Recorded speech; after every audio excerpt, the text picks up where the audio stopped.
السلام علیکم ملګرو. دغه چهاردیواري ته وینئ دا نړېدلې سته. دا ځای تقریبا 40,000 فوټ دی، مطلب تر ایکړ دی لږ کم دی، ته ایکړ وبول.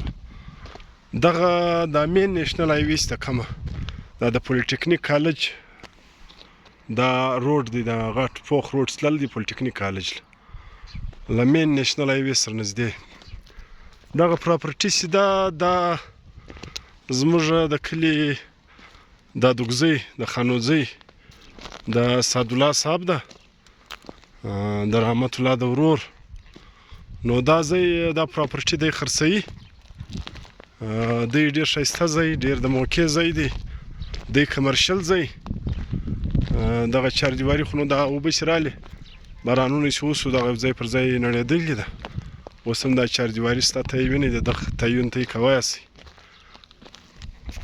نو دغه پراپرټي سته، دا دی خرڅوي. انشاءالله د اوبو ترتیب هم پکښې دی، بجلي هم د هلته ورغلې ده، ښه کمرشل ایریا ده. نو ده وایي په خانوزۍ کې چې کوم خلک د ده خواهشمند دي دا ځای زه خرڅومه،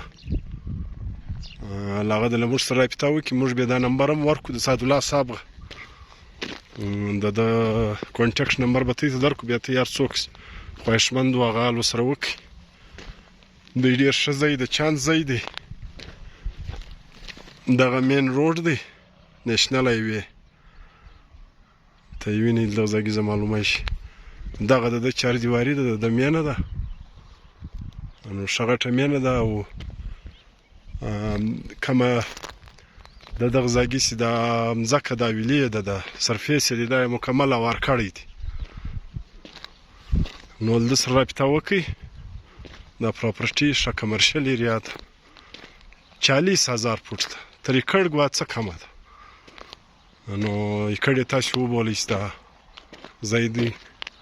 نو په خانوزۍ کې ډېر دا تره خلک شته چې هغه د مینې مځکه هم نه لري.